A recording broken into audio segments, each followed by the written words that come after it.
Bem com o Pão. Voltamos, irmãos, aqui então para conversar com o Sadi e com a Juliana no segundo bloco do De Bem com o Pão. Conversamos aqui um pouquinho no primeiro bloco sobre o Kit Levitas e também sobre o livro O Dano da Amargura. E aí nós estamos aqui conversando com esse casal, que eu vou já começar agora a apertar eles nas perguntas. Né? Estamos aqui. Eu sei que tem uma história muito legal aqui desse casal novo, né? Eu não sei as idades. Qual é as idades de vocês? Vamos ver, Sadi. 23. E a Juliana? 17. Como é que começou essa história aí? Sadi, conta, onde é que tu conheceu a Juliana? A Juliana. A Juliana vai dar esse testemunho, então. Vamos pegar aqui agora pela Juliana. Como é que começou essa história? A gente se adicionou no Facebook. Olha! Facebook romântico, que legal, viu? As redes sociais estão aí, tem pra tudo, né? E a gente, graças a Deus, isso foi usado pro Senhor. Tá aí, essa bênção, né? Então fazer bom uso de todas as ferramentas que Deus nos dá, tá aí. Olha a bênção que deu. É verdade. Eu adicionei ele no Facebook porque eu tava olhando no Facebook de outra pessoa, mas, tipo, não foi aquilo... vou adicionar. Tipo, não foi assim... Não era a intenção. Eu nem vi, porque às vezes a gente tá no telefone, a gente adiciona as pessoas e eu vi que ele aceitou. Daí ele começou a me chamar, a gente começou a conversar, daí a gente ficou conversando mais ou menos uns 6 meses. Mas, sei lá, ele era muito meu amigo, eu nunca pensei que, sei lá, poderia acontecer alguma coisa assim. Render esse fruto todo. Nunca pensei. Porque ele falava as coisas dele pra mim, a gente conversava assim... como amigo, assim, não tinha nada. Tanto que ele me falava tudo que ele fazia, eu falava tudo que eu fazia, e era aquela coisa. Daí depois a gente ficava um tempo sem se falar. Mas aí depois de um tempo, a gente marcou de se conhecer, né? Porque daí eu fui pra Cachoeira e a gente nunca tinha se conhecido, né? Falando mais ou menos uns 8 meses. A gente nunca tinha se conhecido. Daí, sei lá, a gente marcou de se ver, era em abril. Agora eu não lembro, ano passado, 2015, eu acho. Em abril de 2015, daí a gente começou a conversar, e daí, sei lá, não sei, mas eu comecei a gostar dele, sei lá, eu senti uma coisa diferente, só que eu ainda não tinha compartilhado com ninguém, sabe? Daí aconteceu que em agosto, ele começou, eu falei pra ele toda a situação, né, que eu era da igreja, que tinha que casar, aquela coisa assim. Daí, meus pais já descobriram também. E daí, meu pai ficou muito bravo. Ju, porque esse guri não é da igreja e tu tem que ficar com o guri da igreja, assim, tem que ser um criado, sei lá, que nasceu na igreja, né? Ele queria alguma coisa assim. Meu pai falou assim, Ju, não pode acontecer isso, aquelas coisas assim, porque eu não vou deixar nem por cima do meu cadáver. Falava aquela coisa assim. E ele ficou irado, meu pai ficou muito irado. Meu pai queria matar ele. Daí, meu pai falou pra ele que queria matar ele. E deu, Jesus amado, né? Daí, até que um dia, minha mãe começou a conversar com o Sadi. Olha, meu filho, tu tem certeza no que tu quer fazer? Tem certeza que tu quer casar? Porque assim, a gente só vai te entregar Ju se for pra casar. Porque se não for pra isso, a gente não vai te dar Ju, né? Falava assim. Daí foi acontecendo que o Sadi começou a ir na igreja em Cachoeira. Só que assim, a mãe falou numa quarta-feira pra ele isso. Deixa eu ver. Vamos organizar. Deixa eu ver se eu entendo. Quer dizer que assim, esse contato começou antes do Sadi começar a ir na igreja. É isso, Sadi? Sim, isso, começou antes. Daí eu conversei muito com a mãe dela, assim. Tipo, no começo, assim, ela começou a conversar bastante comigo, assim. Ela falou que a minha vida ia mudar em 360 graus, né? Ia mudar, ia virar tudo de ponta cabeça. Aí eu eu comecei a falar com ela, daí eu entrei na igreja. Eu entrei, acho que foi numa quarta. No sábado eu me batizei. E daí eu comecei a congregar lá, e assim foi. Quer dizer que o chamado já veio, então, quer dizer, já veio tudo junto. O Sadi pegou Cristo com um pacote, assim, já, né? Salvação, batismo, tudo junto. E aí, que beleza!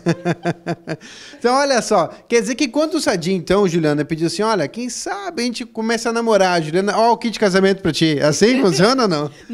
Não foi assim, né? Não é por força, né? Não tinha que deixar ele, porque talvez aquele eu não sabia se era mesmo casamento que o Senhor tinha pra nós, ou se fosse um arranjo pra Deus salvar ele, entendeu? A gente não sabia. Deu, poxa, bom, se tá acontecendo tudo isso só pra ele, pro Senhor, e deu. Ele encontrar outra varoa, entendeu? Então, eu não sabia. Então, eu ficava com medo de pôr expectativa naquilo, porque eu não sabia se ia dar certo. Sim. Então, deixei nas mãos do Senhor, né? E daí, até que foi. E, tipo, o Sadio começou... E os irmãos lá em Cachoeira começaram a ajudar bastante ele. E ele começou a ir nos grupos lá, e todo mundo via que ele tava realmente mudando, assim. Eu via Deus fazendo a obra, porque eu conheci ele antes. Vocês se conheciam antes, porque a Ju já morava em Cachoeira, a cidade não é lá muito grande, então dessa forma dá para conhecer um pouquinho da vivência um do outro, né? Sim. Por exemplo, de amizades, da vivência, porque as cidades não são muito grandes e as pessoas conhecem as famílias, né?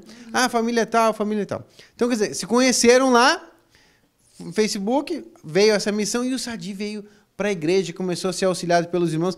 Sadi, como é que foi esse crescimento? Que foi um meteoro, né? Um foguete subindo para a lua, assim, rápido, né? Pela graça de Deus, a bondade e misericórdia, e poder alcançar, assim, esse crescimento espiritual, assim, né? Sim, eu creio assim que foi muito ligeiro, né? Porque eu já cheguei pro Senhor, eu acho que deu o quê? Não, eu acho que deu 6 meses, eu já vim para cá, né? Então, eu creio que o Senhor, assim, me tirou de lá, assim, porque lá eu não tava, tipo, indo nos grupos direito, assim, eu tava falhando muito, eu falhava bastante. Então, eu creio que o Senhor me trouxe para cá para eu crescer mais em vida, né? Crescer mais e perseverar mais na palavra também, né? Eu creio que foi isso, assim, que o Senhor fez. E a gente vê aqui, Juliana, que é interessante, olha, você acompanhando, vendo aqui a história desse casal, é muito legal, porque a gente vê assim, teve uma entrega, teve um inclinar do Sadi para o Espírito, né? Para a vida cristã. Porque podia que nada disso tivesse dado como deu hoje, né? Porque teve ali uma vocação, eu aceito o chamado, eu entrego a minha vida para seguir esse caminho, essa orientação de Cristo. Quantos a gente já viu chegar na vida da igreja, né? Nós estamos há alguns anos, né? Sadi nem tantos anos ainda, né, Sadi? Mas a gente já vê que a gente chega e vai, e acabam indo embora, né? Mas então, mas como é que aconteceu com o Sadi tão rápido? Inclinação de se entregar, de realmente querer seguir essa orientação que Cristo tem para nossas vidas. Essa é a diferença que faz toda a diferença nós nos entregarmos para a orientação que Cristo nos dá. Aí vem os materiais que nos ajudam, os irmãos que daí recebem o auxílio, os irmãos nos ajudam, né? Então, ou a gente recebe ajuda, ou a gente acha os vasos, que esse vaso fica só me incomodando, né? Fica sempre querendo falar de Cristo para mim. Aí que tá, é ajuda ou esse pesar, né? Vai da nossa inclinação, da nossa vontade para crescer com Cristo Jesus. E a gente tem todo esse partilhar aí. E Sadi, nessa vinda que tu está vindo aí, como chegou lá o Senhor, que foi os materiais assim, além, falamos do dano da amargura, né?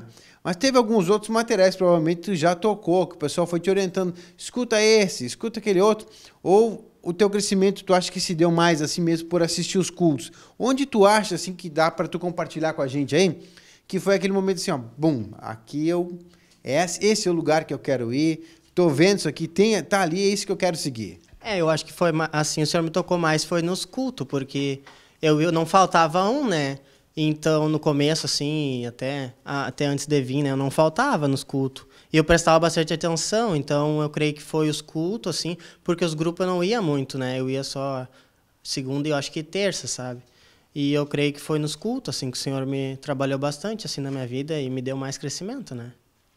Participação nos cultos. Tu vê como cada um tem, eu sempre partilho isso com os irmãos que estão assistindo de Bem com Pão, cada um de nós tem aquele momento, tem aquilo, o que apega mais. Tem pessoas que gostam mais de ouvir, né? Escutam áudios em casa, né? A Juliana provavelmente cresceu muito ouvindo, louvando muito. Aí tem lá a letra, né? Que é uma coisa interessante, né, Juliana? A gente dá a dica assim, olha, é interessante você aprender a tocar violão, mesmo que diga assim, não é, mesmo que não seja para tocar na igreja. Eu não vou aprender para tocar na igreja, mas para poder louvar o Senhor em casa. Poder cantar, poder, através daquele louvor, tá ali aquela letra, que é a palavra de Deus, você poder colocar melodia e com isso fazer um momento de oração, Juliana, né? Não sei se a Juliana assim consegue, Juliana, esses momentos de oração assim com um instrumento, com louvar o Senhor em casa, usando aqueles momentos que a gente chama de primícias, momentos de oração. realmente, assim, tu acha que tem uma eficácia diferente, talvez, louvando? Tem. Que nem assim, eu tô escalada no relógio da intercessão, né? Daí cada horário a gente tem. E eu vejo assim como uma época, eu acho que a primeira vez que eu fui, faz tempo já, acho uns 2 anos, mas eu não conseguia ficar 1 hora orando, sabe? Sei lá, eu lia a Bíblia, mas ficava assim, parecia que a hora nunca ia passar. Mas depois eu vi, assim, que com o violão, tipo assim, né? Quem toca instrumento vai louvando junto. Porque o louvor é a palavra do Senhor. Então, tu tá orando, né? Muitas vezes e cantando, né? Mas também não vai só ficar 1 hora cantando, né? Também tem que orar por as coisas do reino, né? Pelas finanças, pelo ministério apostólico. Eu tenho que colocar foco também na minha oração, né? Eu tenho que abrir minha boca, clamar, porque hoje eu vejo que a igreja é o que mais precisa, é a oração. E que nem no seminário, né, que teve no último agora, reconstrução espiritual, né? Reconstrução espiritual, que teve, ele falou muito disso das cidades, como a gente tem que orar pelas cidades, né? Como a gente tem que pedir para Deus abrir, levantar os muros ao redor, proteger, porque tudo que acontece de errado nas cidades é porque a igreja tá falhando, né? Então, se a gente vai ver se tem roubo, tem muito assalto, é porque a gente tá negligenciando na oração. Porque uma igreja que tem um poder de oração, não há diabo que resista naquela cidade, né? Então, eu vejo assim como a gente ainda erra muito por não orar o tempo inteiro. Porque a gente não ora, a gente pensa mais em nós, né? Aquela coisa assim. Então, se a gente pensasse menos em nós mesmos e orasse menos pelas nossas causas e pelo foco do reino, o resto, o Senhor, ele vai fazendo, né, as coisas, não é? Como a gente quer, né? Tá aí, então, realmente, como é legal, como é importante a gente poder aprender a louvar junto, né? Poder orar e poder cantar. Muitas vezes, Sadi, olha só, o Sadi acho que não toca um instrumento ainda, né? Mas já se anima, pelo que eu já se anima a cantar junto, tá lá. Então, quer dizer, a gente tem esse ânimo para louvar o Senhor. Ah, mas eu não toco. Tenha ânimo para estar louvando o Senhor, para estar buscando as orientações de Deus. E a gente pode, com isso, estar louvando a Ele também com as nossas cordas vocais, né? Tá? Então tem que ter esse ânimo, porque o Senhor diz que todo aquele que tem fôlego, louve ao Senhor, né? Vamos fazer aqui um intervalo e voltamos em seguida, depois aí do intervalo, você conosco, partilhando aqui com a Juliana e com o Sadi. Já, já!